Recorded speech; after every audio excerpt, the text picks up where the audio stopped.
খুতুবাতের কিতাবের মধ্যে লেখে একজন পর্দানিশীন মহিলা, এক আল্লাহর বান্দি, গরিব মানুষ, তার বাবা তাকে বিবাহ দিয়েছে এক ধনী ছেলের কাছে। কিন্তু ধনী ছেলেটা সে তো নামাজ পড়ে না, সে ঠিক মতো ইবাদত গোলামি করে না। কিন্তু ওই মহিলা বুঝতে পারে নাই, যখন ওই স্বামীর ঘরে এই দিনদার মেয়েটা যখন সে সংসার করা আরম্ভ করেছে, এই গরিব মানুষ গরিব হলে কি হয়েছে, কিন্তু কখনো ভিক্ষুককে খালি হাতে ফেরায় না, কখনো আল্লাহর রাস্তায় দানকে বন্ধ করে না। এমনও নারী আছে নিজে খাইতে পারে না, কিন্তু তারপরেও আল্লাহর রাস্তায় দান করে। হযরতে ফাতেমাতুজ জোহরা রাদিয়াল্লাহু তাআলা আনহা, আল্লাহর নবীর কলিজার টুকরা মেয়ে, হযরতে ফাতেমাতুজ জোহরার ঘরে খাবার নাই, তারপরেও কোনোদিন ভিক্ষুকরে খালি হাতে ফেরায় নাই।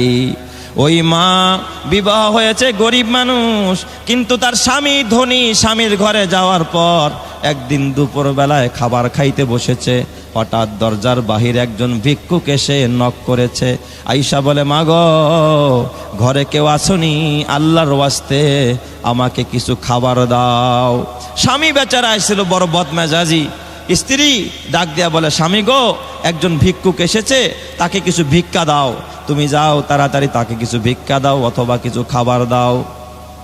স্বামী ডাক দিয়া বলে, ও বিবি, খাবারের টাইম, এখন ভিক্ষুক ডিস্টার্ব করতেছে, ভিক্ষুককে তাড়ায়া দাও। ভিক্ষুককে আর সময় পেল না ভিক্ষা করার জন্য। বিবি বলতেছে, স্বামী আমার, না না, ভিক্ষুককে আপনি তাড়ায়া দিবেন না, খবরদার স্বামী আমার, ভিক্ষুককে তাড়ায়া দিবেন না। আল্লাহ তাআলা কোরআনে বলেছে, ওয়া আম্মাস সাইলা ফালা তানহার, খবরদার তোমরা ভিক্ষুককে ধমক দিবা না, ভিক্ষুককে তাড়ায়া দিবা না। স্বামী আমার, আপনি ভিক্ষুককে তাড়ায়া দিয়েন না, যা পারেন আপনি ভিক্ষুকরে দিয়ে দেন। কয়, পারলে তুমি গিয়ে দাও। বিবি ডাক দেয়া কয়, স্বামী গো, আমি তো পর্দা করি, আমি ভিক্ষুকের সামনে যাইতে পারবো না। ও স্বামী আমার, আমি যদি ভিক্ষুকের সামনে যাই আমার পর্দা লঙ্ঘন হবে, আল্লাহর হুকুমকে লঙ্ঘন করা হবে, আমি যাইতে পারবো না। আপনি যান, মেহেরবানি করে ভিক্ষুকরে কিছু দিয়ে তারপরে বিদায় করে দেন। স্বামী বেচারায় বদমেজাজি, দরজার সামনে দাঁড়ায়া ভিক্ষুকরে ধমক দিয়া তারপরে বলে, তুই কি আর ভিক্ষা করতে সময় পালি না? গালমন্দ করে তারপরকে খালি হাতে ভিক্ষুকরে ফেরত পাঠিয়ে দেয়। ভিক্ষুকটা এবার কাঁদতেছে, কাঁদতে কাঁদতে ভিক্ষুক যখন রাস্তা দিয়া যায়, ভিক্ষুক ডাক দিয়া বলে, আল্লাহ, গরিব বানাইছো তুমি, আল্লাহ সম্পদের মালিক তুমি, অত ইজ্জু মাংতাসা ওয়াতু জিল্লু মাংতাসা বিয়াদিকাল খায়র ইন্নাকা আলা কুল্লি শাইইন কাদির। আল্লাহ, তুমি তো ইজ্জত দেনেওয়ালা, আল্লাহ তুমি তো জিল্লত করনেওয়ালা, আয় আল্লাহ তোমার হাতেই সব। আল্লাহ তুমি আমারে গরিব বানাইছো, সে ভিক্ষা দিতে পারে নাই, যদি আমাকে বিদায় করে দিত তাতেও আমার কোনো কষ্ট ছিল না। আল্লাহ, আমি ভিক্ষা চাইলাম, এই অপরাধে আমাকে গালমন্দ করলো। আল্লাহ, আমার তো বলার জায়গা নাই, ও আরশের মালিক, আমি তোমার কাছেই বললাম, আমি ভিক্ষুক বলে সে অবহেলা করে আমাকে তুচ্ছ তাচ্ছিল্য করে আমাকে বকা দিয়েছে, আমাকে তাড়িয়ে দিয়েছে। আল্লাহ, আমি তোমার কাছেই শুধুমাত্র এই বিচারটুকু দিলাম। এই কথা বলে ভিক্ষুক যখন সেখান থেকে চলে যায়, ওই দিক দিয়া ভিক্ষুকরে বিদায় দিয়া ঘরের ভিতরে যখন ওই স্বামী প্রবেশ করেছে, এবার স্বামী আর স্ত্রী দুইজনের সাথে কথায় কাটাকাটি। বিবি বলে, স্বামী গো, ভিক্ষুকরে ভিক্ষা দিতে পারেন নাই, ভালোভাবে বিদায় করলেই তো পারতেন, বকা কেন দিলেন? স্বামী বেচারা চড়ে গিয়ে বিবিকে অকথ্য ভাষায় গালাগালি আরম্ভ করেছে। ডাক দিয়া বলে, যাও, তুমি আমার ঘরে থাকার মতো যোগ্য নয়, আমার বাপ দাদা কখনো ভিক্ষা দেয় নাই, আমিও দিব না। আর এই দিক দিয়া ওই বিবি ডাক দিয়া কয়, স্বামী গো, আমার বাবাও দান করতো, মাও দান করতো, আমিও দান করি, এইটাই হলো আমার স্বভাব। কয়, তাহলে তোমাকে নিয়ে আমার সংসার চলবে না, তুমি আমার ঘর থেকে চলে যাও। এবার ওই বিবিকে তালাক দিয়ে যখন ওই স্বামী নাফরমান, এবার যখন স্ত্রীকে বিদায় করে দিয়ে দেয়, স্ত্রী কাঁদতে কাঁদতে যখন বাবার বাড়িতে যায়, বাবার বাড়িতে গিয়া রাতের বেলায় বাবার ঘরে গিয়া ডাক দিয়া বলে, আব্বা, সর্বনাশ, আমার স্বামী তো আমাকে তালাক দিয়ে দিচ্ছে বাবা, এই রকমের দুর্ঘটনা ঘটবে আমি তো ভাবতেও পারি নাই। ও বাবা, শুধুমাত্র ভিক্ষুকের ভিক্ষাকে কেন্দ্র করে আমার স্বামী স্বামী আমাকে ঘর থেকে বের করে দিয়েছে, আমাকে তালাক পর্যন্ত দিয়ে দিয়েছে, আমাকে বিচ্ছিন্ন করে দিয়েছে। ও বাবা, এখন আমার করণীয় কি? বাবাও ছিল বড় দিনদার। বাবা ডাক দিয়া বলে, মা, ও মা, আমি জানি তুই কখনো বেফাহেশ চলস না, বেফাহেশ কথা বলস না। মা, তোর কাছ থেকে আমি কখনো ফাহেসা কথা শুনি নাই। মা, তুই কখনো জবান দিয়া কাউকে বকাবাজি করস না। এ মা, আমি জানি তোর আমল ভালো, তারপরে যেহেতু তোর স্বামী তোকে বিদায় করে দিয়েছে, তুই চিন্তা করিস না, তোর স্বামী বিদায় করতে পারে। যেই আল্লাহর প্রতি আমরা ঈমান এনেছি, আমার আল্লাহ কখনো তার রহমত থেকে তোকে বিদায় করবে না। মেয়েটাকে ঘরের ভিতরে নিয়েছে, ডাক দিয়া বলে, মা, তুমি কোরআন তেলাওয়াত করো, আমল করতে আরম্ভ করো, নামাজ পড়তে থাকো, আল্লাহ তোমার জন্য উত্তম ব্যবস্থা করবে। ওই মেয়েটা ঘরের ভিতরে আমল করতেছিল, নামাজ পড়তেছিল, তাহাজ্জুদের সেজদায় যখন কান্না আরম্ভ করে দিতেছিল, আমার রব্বুল আলামিন ওই মেয়েটার প্রতি সন্তুষ্ট হয়ে গেছে। এই দিক দিয়ে অন্য জায়গা থেকে সম্বন্ধ আসতেছে, বিভিন্ন প্রস্তাব আসতেছে। হঠাৎ একজন ব্যক্তির পক্ষ থেকে প্রস্তাব আসলো, সবাই বলে লোকটা বড় দিনদার, তার বাবা তাকে ওই জায়গার মধ্যে বিবাহ দিয়ে দিল। ওই স্বামীর সাথে যখন সে সংসার করা আরম্ভ করলো, খুব সুখে সংসার করতেছে। স্বামী স্ত্রীকে বুঝে, স্ত্রী স্বামীকে বুঝে, কারণ ওই ঘরগুলো হলো জান্নাতি ঘর। যেই ঘরের ভিতরে স্বামীও স্ত্রীর মন বুঝে, স্ত্রীও স্বামীর মন বুঝে, ওই ঘরগুলো জান্নাতি ঘর। এবার স্বামী স্ত্রী যখন সুখে শান্তিতে ওই ঘরের মধ্যে থাকা আরম্ভ করলো, হঠাৎ করে স্বামী আর স্ত্রী একদিন দিনের বেলায় দুপুরের টাইমে খানা খাওয়া আরম্ভ করেছে। খুতুবাতের কিতাবে লেখে, স্বামী আর স্ত্রী যখন খানা খায়, হঠাৎ দেখে দরজার সামনে একজন ভিক্ষুক আইসা আওয়াজ দিতেছে, মাগো, ঘরে কেউ আসনি? আল্লাহর ওয়াস্তে আমাকে কিছু খাবার দাও, আমি ক্ষুধার্ত। এই আওয়াজটা পাইয়া বিবি বেচারি ডাক দিয়া বলে, স্বামী আমার ঘরের সামনে ভিক্ষুক, আপনি তাড়াতাড়ি করেন, ভিক্ষুকরে কিছু ভিক্ষা দিয়ে দেন। স্বামী বলে, বিবি গো, শুধু ভিক্ষা দিলে হবে না, ভিক্ষুকরে কিছু খাবারও দেওয়া দরকার, এটা খাবারের টাইম। তখন ওই স্বামী বেচারায় নিজের পেয়ালার ভিতরে যে খাবারগুলো ছিল, হয়তো অবশিষ্ট খাবার ছিল না, ওই খাবারগুলোকে সুন্দর করে পরিষ্কার করে আরো কিছু খাবার মিলিয়ে এবার প্লেটটা নিয়ে যখন ভিক্ষুকের সামনে দিয়েছে, এবার স্বামী বিবিকে ডাক দেয়া কয়, বিবি আমার, ও বিবি, তুমি পর্দার আড়াল থেকে গ্লাসের মধ্যে পানি নিয়ে ভিক্ষুকরে এক গ্লাস পানি দিয়ে আস। বেচারি এক গ্লাস পানি নিয়ে পর্দাটা হালকা ফাঁক করে যখন ওই বাহির বারান্দার মধ্যে যখন পানির গ্লাসটা দিলেন, হঠাৎ ওই বিবির নজর পড়েছে ভিক্ষুকের দিকে। নজর পড়ার সাথে সাথেই বিবি বেকরার হয়ে গেলেন, ভিতরে ঢুইকা কান্নায় ভেঙে পড়লেন। স্বামী ডাক দিয়া বলে, বিবি গো, কাঁদো কেন? ভিক্ষুকরে পানি দেওয়ার পরে তোমার চোখে কেন পানি? তুমি কেন কাঁদতেছো?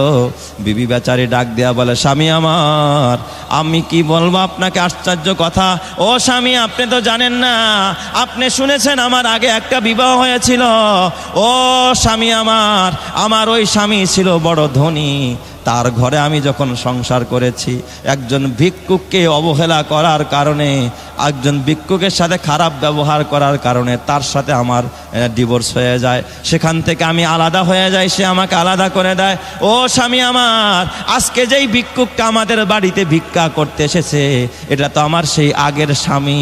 আমি তো ওই আগের স্বামীর মতোই দেখতেছি, এই জন্য আমার শরীর কাঁপতেছে। আহারে, এত বড় ধনী মানুষ আজকে আমার ঘরের দরজায় ভিক্ষা করার জন্য সে আমার ঘরের দরজায় হাক ডাক দিয়েছে। এই কথা শোনার পরে স্বামী বেচারায় ডাক দিয়া বলে, বিবি আমার, এটা কি তোমার আশ্চর্যের কথা? কয়, হা। কয়, না বিবি, না, এটা তোমার আশ্চর্যের কথা না, আমি আরো আশ্চর্যের কথা জানি। কয়, কি আশ্চর্যের কথা বলেন? কয়, বিবি গো, বলো তোমার ওই স্বামী তোমাকে কেন তালাক দিয়েছিল? কয়, তালাক দেওয়ার কারণ হলো একজন ভিক্ষুক আমাদের বাড়ির দরজায় এসেছিল, ওই ভিক্ষুকরে ভিক্ষা দিতে বলেছি, এই জন্য তার সাথে আমার কথা কাটাকাটি হয়, সে আমার সাথে মনোমালিন্য করে, এরপর আমারে তালাক দিয়ে দেয়। স্বামী বেচারা ডাক দেয়া বলে, ও বিবি, তুমি জানো না, ওই দিন যেই ভিক্ষুকটা তোমার ঘরের দরজায় ভিক্ষা করার জন্য গিয়েছিল, ওই ভিক্ষুক দুনিয়ার অন্য কোনো ভিক্ষুক নয়। আজকে যেই স্বামীর ঘর তুমি করতেছো, আমি স্বামী ছিলাম সেই দিনের ভিক্ষুক। আর এই লাইলাতুল কদর এত দামি, আল্লাহ রব্বুল আলামিন লাইলাতুল কদরে এই কোরআন নাজিল করেছেন। আল্লাহ বলেন, ইন্না আনজালনাহু ফি লাইলাতুল কদর। আল্লাহ বলেন, নিশ্চয় আমি আল্লাহ এই কোরআনকে লাইলাতুল কদরে নাজিল করেছি। আল্লাহ তাআলা অন্যত্র বলে, ইন্না আনজালনাহু ফি লাইলাতিন মুবারাকাতিন ইন্না কুন্না মুনজিরিন। আল্লাহ তাআলা এই রাত্রকে বরকতময় রাত বলেছেন, তার মানে এই রাত্রটা বরকতে ভরা, এই রাত্রটা ভাগ্য লিখুনি আপনার আমার তাকদীরে, আপনার আমার এক বছরে কি হবে আল্লাহ তাআলা এই রাতেই নির্ধারণ করে থাকেন। আল্লাহ তাআলা বলেন ফিহা ইউফরাকু কুল্লু আমরিন হাকিম। এই বরকতময় রাতে বান্দা এবং বান্দির আগামী বছর তার ভাগ্যে কি আছে, তার কপালে কি আছে, আল্লাহ তাআলা সবগুলো এই রাতের মধ্যেই নির্ধারণ করে দেন। এই জন্য যদি আপনি এই 10 রাত আপনি যদি ইতিকাফ করতে পারেন তাহলে অবশ্যই লাইলাতুল কদর আপনি পেয়ে যাবেন। কারণ লাইলাতুল কদর কোন রাতে এটা আপনি জানেন না। আল্লাহর নবী অন্য এক হাদিসে বলেন তাহাররাউ লাইলাতুল কদরি ফিল ভিতরিল আশরিল আওয়াখিরি মিন রমাদান। তোমরা রমজানের শেষ দশকে লাইলাতুল কদর তালাশ করো বেজর রাতগুলোতে। তো বেজর রাত হলো 21তম রাত, 23তম রাত, 25তম রাত এবং 27তম রাত এবং 29তম রাত। এই রাতগুলোতে আমরা বেশি বেশি করে ইবাদত করব। পুরা 10 দিন তো করবই, বিশেষ করে বেজর রাতগুলোতে আমরা বেশি বেশি করে ইবাদত করব। তো 4র্থ নম্বর হলো আমরা ইতিকাফ করব শেষ দশকে। 5ম নম্বর, ও আমার মায়েরা, আমার বোনেরা, আপনার আখেরাতকে যদি সুন্দর করতে চান 5ম নম্বরে যে আমলটা করবেন শেষ দশকে মুক্তির জন্য, সেই আমলটা হলো শেষ দশক হলো কোরআন নাজিলের দশক। লাইলাতুল কদর শেষ দশকে, অন্তত এই শেষ দশকে যেন একটা কোরআনের খতম আপনি করতে পারেন, সেই প্রাণপণ চেষ্টা করতে হবে। 10 দিনে 3 পারা করেও যদি আপনি তেলাওয়াত করেন তাহলে 3 দশম 30 এক খতম কোরআন তেলাওয়াত করা সম্ভব। আপনি রাতের বেলায় না ঘুমিয়ে, যেহেতু আমরা জাগ্রত থাকবো, এই রাতের বেলায় 10 রাতে আমরা 3 পারা করে কোরআন তেলাওয়াত করব। এই রাতগুলোতে যদি কেউ 3 পারা করে কোরআন তেলাওয়াত করে আর ওই রাত যদি লাইলাতুল কদর হয়ে যায়, আমি কসম দিয়া বলতে পারি যেই রাতে আল্লাহ তাআলা কোরআন নাজিল করলেন আর কোরআনের বরকতে লাইলাতুল কদরকে আল্লাহ তাআলা তো তাৎপর্যপূর্ণ করলেন, ওই কোরআন তেলাওয়াত করা অবস্থায় যদি কারো লাইলাতুল কদর হয়ে যায়, ওই মাকে আর ওই বোনকে আর ওই মানুষটাকে আল্লাহ তাআলা মর্যাদাপূর্ণ, আল্লাহ তাআলা তাকে মর্যাদাশীল করে জান্নাতি করে দিবে। এই জন্য ডেলি অন্তত 3 পারা করে 10 দিনে যেন আমরা 30 পারা কোরআন খতম করতে পারি। এটা হলো 5ম নম্বর আমল। আর 6ষ্ঠ নম্বর আমল হলো, ও আমার মা, শেষ দশকে একটা দোয়া বেশি বেশি করে করবেন। এই দোয়াটা ডেলি 100 বার করে পড়বেন। এই দোয়াটা যদি কেউ 100 বার করে করতে পারে, ওই শেষ দশকের কোনো একদিন যদি রাত যদি লাইলাতুল কদর হয়ে যায়, ওই রাতের পূর্ণ বরকত আল্লাহ তাআলা ওই মাকে আর বোনকে দান করে দিবেন। মা আয়েশা সিদ্দিকা রাদিয়াল্লাহু তাআলা আনহা রহমতে আলম নবীকে জিজ্ঞেস করলেন, ইয়া রাসূলুল্লাহ, ইয়া হাবিবাল্লাহ, যদি আমি মনে করি আজকের রাত্রটা লাইলাতুল কদর, তাহলে আমি কোন দোয়া করব? আল্লাহর নবী বললেন ফাকুলি, আয়েশাকে ডাক দিয়ে বলেন, আয়েশা, তুমি আল্লাহর কাছে এই দোয়াটা বেশি বেশি করো, আল্লাহুম্মা ইন্নাকা আফুউন তুহিব্বুল আফওয়া ফাফু আন্নি। হে আল্লাহ, তুমি ক্ষমাশীল, ক্ষমাকে তুমি পছন্দ করো, অতএব আমাকে ক্ষমা করে দাও। যদি আরবিতে পারেন আরবিতে বলবেন, আর না হয়তো বাংলায়ও বলতে পারেন, হে আল্লাহ, তুমি ক্ষমাশীল, ক্ষমাকে পছন্দ করো, অতএব তুমি আমাকে ক্ষমা করে দাও। আল্লাহুম্মা ইন্নাকা আফুউন তুহিব্বুল আফওয়া ফাফু আন্নি। এই দোয়াটা আল্লাহর কাছে বেশি বেশি করবেন। অন্তত 100 বার পড়তে মাত্র 4 থেকে 5 মিনিট সময় লাগবে। এই দোয়াটা যদি কোনো মা কোনো বোন ডেলি শেষ দশকের রাতের বেলায় যদি 100 বার করে পড়তে পারে, আর ওই রাত যদি লাইলাতুল কদর হয়ে যায়, আল্লাহ তাআলা অবশ্যই তাকে ক্ষমা করে তার প্রিয় বান্দি হিসাবে আল্লাহ তাআলা কবুল করে নিবে। এই দোয়াটা বেশি বেশি করা। আর 7 নম্বর, ও মা, তুমি যদি মুক্তি পেতে চাও, তুমি যদি নাজাত পেতে চাও, শেষ দশকের কল্যাণ আর বরকত পেতে চাও, 7 নম্বর যেই আমলটা করতে হবে, বেশি বেশি করে শেষ দশকে দান খয়রাত করতে হবে। ও মা, এমন কোনো রাত নাই যেই রাত যেন দান মুক্ত হয়। মা, প্রতি রাতে তুমি দান করো।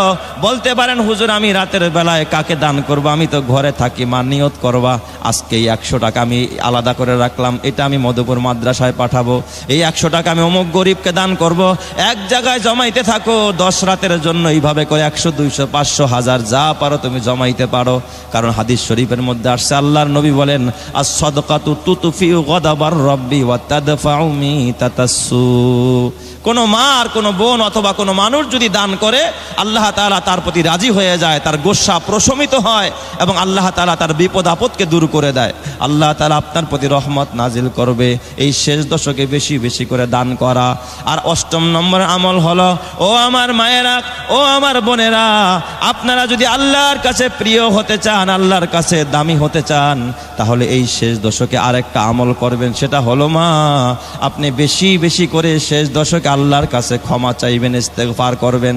কোনো মা আর কোনো বোন যদি শেষ দশকের প্রতিটা রাত্রে 100 বার ইস্তেগফার পড়তে পারেন, আস্তাগফিরুল্লাহ আস্তাগফিরুল্লাহ ওয়া আতুবু ইলাই, আল্লাহর কাছে যদি কেউ তওবা ইস্তেগফার করতে পারে, আল্লাহ তাআলা ওই মাকে, ওই বোনকে, ওই মানুষটাকে তার জিন্দেগীর সমস্ত গুনাহ খতা মাফ করে আল্লাহ রাব্বুল আলামিন তাকে জান্নাতের মেহমান বানায়া দিবে। এই জন্য বেশি বেশি আমরা শেষ দশকে ইস্তেগফার করব। ও আমার মায়েরা, ও আমার বোনেরা, এই জন্য আপনাদের হাতে পায়ে ধরে বলি, মা খবরদার শেষ দশকে শপিং করতে গিয়া শেষ দশকটা নষ্ট করে দিবেন না। অনেক মায়েরা বুঝে না, অনেক বোনেরা বুঝে না, শেষ দশক শুধু মার্কেট করার জন্য প্রস্তুতি নেয়, মার্কেটে মার্কেটে দৌড়ায়। ও মা, রোজা রেখে মার্কেটে যাওয়ার দরকার নাই। মা, তোমরা কি দেখো না অতীত জিন্দেগীর নারীরা কিভাবে তাদের জীবনকে কাটাইছে? ও মা, তুমি যদি আল্লাহকে সন্তুষ্ট করতে পারো, তুমি যদি রসুলের তরিকা মতো চলতে পারো, আল্লাহর হুকুম মানতে পারো, মা তোমার মরতে দেরি হবে, আমার আল্লাহ রব্বুল আলামিন জান্নাতের 8টা দুয়ার খুলে তোমাকে জান্নাতি বানাইতে 1টা সেকেন্ডও দেরি করবে না। এই জন্য আমার মায়েরা, আমার বোনেরা, শেষ দশককে আমরা প্রস্তুতি নিব ইবাদতের জন্য, গোলামির জন্য, আল্লাহর সন্তুষ্টির জন্য। খুতুবাতের কিতাবের মধ্যে লেখে, একজন পর্দানিশীন মহিলা, এক আল্লাহর বান্দি, গরিব মানুষ, তার বাবা তাকে বিবাহ দিয়েছে এক ধনী ছেলের কাছে। কিন্তু ধনী ছেলেটা, সে তো নামাজ পড়ে না, সে ঠিক মতো ইবাদত গোলামি করে না। কিন্তু ওই মহিলা বুঝতে পারে নাই, যখন ওই স্বামীর ঘরে এই দিনদার মেয়েটা যখন সে সংসার করা আরম্ভ করেছে, এই গরিব মানুষ গরিব হলে কি হয়েছে, কিন্তু কখনো ভিক্ষুককে খালি হাতে ফেরায় না, কখনো আল্লাহর রাস্তায় দানকে বন্ধ করে না। এমনও নারী আছে নিজে খাইতে পারে না, কিন্তু তারপরেও আল্লাহর রাস্তায় দান করে। হযরতে ফাতেমাতুজ জোহরা রাদিয়াল্লাহু তাআলা আনহা, আল্লাহর নবীর কলিজার টুকরা মেয়ে, হযরতে ফাতেমাতুজ জোহরার ঘরে খাবার নাই, তারপরেও কোনোদিন ভিক্ষুকরে খালি হাতে ফেরায় নাই। ওই মা বিবাহ হয়েছে, গরিব মানুষ, কিন্তু তার স্বামী ধনী। স্বামীর ঘরে যাওয়ার পর একদিন দুপুর বেলায় খাবার খাইতে বসেছে, হঠাৎ দরজার বাহিরে একজন ভিক্ষুক এসে নক করেছে। আয়েশা বলে, মা গো, ঘরে কেউ আসনি? আল্লাহর ওয়াস্তে আমাকে কিছু খাবার দাও। স্বামী বেচারা ছিল বড় বদমেজাজি। স্ত্রী ডাক দিয়া বলে, স্বামী গো, একজন ভিক্ষুক এসেছে, তাকে কিছু ভিক্ষা দাও। তুমি যাও তাড়াতাড়ি তাকে কিছু ভিক্ষা দাও অথবা কিছু খাবার দাও।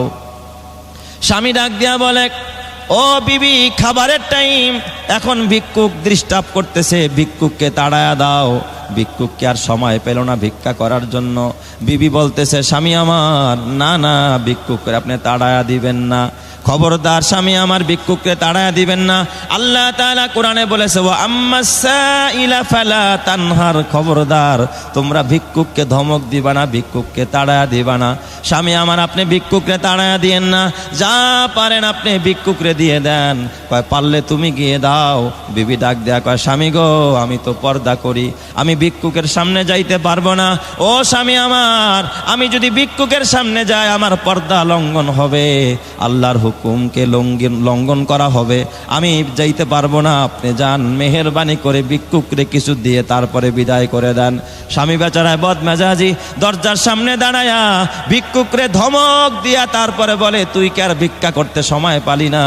গালমন্দ করে তারপরকে খালি হাতে ভিক্ষুকরে ফেরত পাঠিয়ে দেয়। ভিক্ষুকটা এবার কাঁদতেছে, কাঁদতে কাঁদতে ভিক্ষুক যখন রাস্তা দিয়া যায়, ভিক্ষুক ডাক দিয়া বলে, আল্লাহ, গরিব বানাইছো তুমি, আল্লাহ সম্পদের মালিক তুমি, অত ইজ্জু মাংতাসা অত জিল্লু মাংতাসা বিয়াদিকাল খাইর ইন্নাকা আলা কুল্লি শাইইন কদির। আল্লাহ তুমি তো ইজ্জত দেনেওয়ালা, আল্লাহ আল্লাহ তুমি তো জিল্লত করনেওয়ালা, আয় আল্লাহ তোমার হাতেই সব। আল্লাহ তুমি আমারে গরিব বানাইছো, সে ভিক্ষা দিতে পারে নাই, যদি আমাকে বিদায় করে দিত তাতেও আমার কোনো কষ্ট ছিল না। আল্লাহ আমি ভিক্ষা চাইলাম, এই অপরাধে আমাকে গালমন্দ করলো। আল্লাহ আমার তো বলার জায়গা নাই, ও আরশের মালিক আমি তোমার কাছেই বললাম, আমি ভিক্ষুক বলে সে অবহেলা করে আমাকে তুচ্ছ তাচ্ছিল্য করে আমাকে বকা দিয়েছে, আমাকে তাড়িয়ে দিয়েছে। আল্লাহ আমি তোমার কাছেই শুধুমাত্র এই বিচারটুকু দিলাম। এই কথা বলে ভিক্ষুক যখন সেখান থেকে চলে যায়, ওই দিক দিয়া ভিক্ষুকরে বিদায় দিয়া ঘরের ভিতরে যখন ওই স্বামী প্রবেশ করেছে, এবার স্বামী আর স্ত্রী দুইজনের সাথে কথায় কাটাকাটি। বিবি বলে, স্বামী গো, ভিক্ষুকরে ভিক্ষা দিতে পারেন নাই, ভালোভাবে বিদায় করলেই তো পারতেন, বকা কেন দিলেন? স্বামী বেচারা চড়ে গিয়ে বিবিকে অকথ্য ভাষায় গালাগালি আরম্ভ করেছে। ডাক দিয়া বলে, যাও, তুমি আমার ঘরে থাকার মতো যোগ্য নয়, আমার বাপ দাদা কখনো ভিক্ষা দেয় নাই, আমিও দিব না। আর এই দিক দিয়া ওই বিবি ডাক দিয়া কয়, স্বামী গো, আমার বাবাও দান করতো, মাও দান করতো, আমিও দান করি, এইটাই হলো আমার স্বভাব। কয়, তাহলে তোমাকে নিয়ে আমার সংসার চলবে না, তুমি আমার ঘর থেকে চলে যাও। এবার ওই বিবিকে তালাক দিয়ে যখন ওই স্বামী নাফরমান, এবার যখন স্ত্রীকে বিদায় করে দিয়ে দেয়, স্ত্রী কাঁদতে কাঁদতে যখন বাবার বাড়িতে যায়, বাবার বাড়িতে গিয়া রাতের বেলায় বাবার ঘরে গিয়া ডাক দিয়া বলে, আব্বা সর্বনাশ, আমার স্বামী তো আমাকে তালাক দিয়ে দিছে বাবা, এই রকমের দুর্ঘটনা ঘটবে আমি তো ভাবতেও পারি নাই। ও বাবা, শুধুমাত্র ভিক্ষুকের ভিক্ষাকে কেন্দ্র করে আমার স্বামী আমাকে ঘর থেকে বের করে দিয়েছে, আমাকে তালাক পর্যন্ত দিয়ে দিয়েছে, আমাকে বিচ্ছিন্ন করে দিয়েছে। ও বাবা, এখন আমার করণীয় কি? বাবাও ছিল বড় দিনদার। বাবা ডাক দিয়া বলে, মা, ও মা, আমি জানি তুই কখনো বেফাহেশ চলস না, বেফাহেশ কথা বলস না। মা, তোর কাছ থেকে আমি কখনো ফাহেসা কথা শুনি নাই। মা, তুই কখনো জবান দিয়া কাউকে বকাবাজি করস না। এ মা, আমি জানি তোর আমল ভালো, তারপরে যেহেতু তোর স্বামী তোকে বিদায় করে দিয়েছে, তুই চিন্তা করিস না, তোর স্বামী বিদায় করতে পারে, যেই আল্লাহর প্রতি আমরা ঈমান এনেছি, আমার আল্লাহ কখনো তার রহমত থেকে তোকে বিদায় করবে না। মেয়েটাকে ঘরের ভিতরে নিয়েছে, ডাক দিয়া বলে, মা, তুমি কোরআন তেলাওয়াত করো, আমল করতে আরম্ভ করো, নামাজ পড়তে থাকো, আল্লাহ তোমার জন্য উত্তম ব্যবস্থা করবে। ওই মেয়েটা ঘরের ভিতরে আমল করতেছিল, নামাজ পড়তেছিল, তাহাজ্জুদের সেজদায় যখন কান্না আরম্ভ করে দিতেছিল, আমার রব্বুল আলামিন ওই মেয়েটার প্রতি সন্তুষ্ট হয়ে গেছে। এই দিক দিয়ে অন্য জায়গার থেকে সম্বন্ধ আসতেছে, বিভিন্ন প্রস্তাব আসতেছে। হঠাৎ একজন ব্যক্তির পক্ষ থেকে প্রস্তাব আসলো, সবাই বলে লোকটা বড় দিনদার, তার বাবা তাকে ওই জায়গার মধ্যে বিবাহ দিয়ে দিল।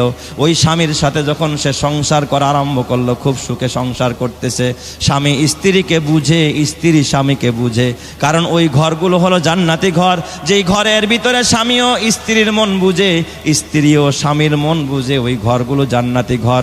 এবার স্বামী স্ত্রী যখন সুখে শান্তিতে ওই ঘরের মধ্যে থাকা আরম্ভ করলো, হঠাৎ করে স্বামী আর স্ত্রী একদিন দিনের বেলায় দুপুরের টাইমে খানা খাওয়া আরম্ভ করেছে। খুতুবাতের কিতাবে লেখে, স্বামী আর স্ত্রী যখন খানা খায়, হঠাৎ দেখে দরজার সামনে একজন ভিক্ষুক আইসা আওয়াজ দিতেছে, মাগো, ঘরে কেউ আসনি? আল্লাহর ওয়াস্তে আমাকে কিছু খাবার দাও, আমি ক্ষুধার্ত। এই আওয়াজটা পাইয়া বিবি বেচারি ডাক দিয়া বলে, স্বামী আমার ঘরের সামনে ভিক্ষুক, আপনি তাড়াতাড়ি করেন, ভিক্ষুকরে কিছু ভিক্ষা দিয়ে দেন। স্বামী বলে, বিবি গো, শুধু ভিক্ষা দিলে হবে না, ভিক্ষুকরে কিছু খাবারও দেওয়া দরকার, এটা খাবারের টাইম। তখন ওই স্বামী বেচারায় নিজের পেয়ালার ভিতরে যে খাবারগুলো ছিল, হয়তো অবশিষ্ট খাবার ছিল না, ওই খাবারগুলোকে সুন্দর করে পরিষ্কার করে আরো কিছু খাবার মিলিয়ে এবার প্লেটটা নিয়ে যখন ভিক্ষুকের সামনে দিয়েছে, এবার স্বামী বিবিকে ডাক দেয়া কয়, বিবি আমার, ও বিবি, তুমি পর্দার আড়াল থেকে গ্লাসের মধ্যে পানি নিয়ে ভিক্ষুকরে এক গ্লাস পানি দিয়ে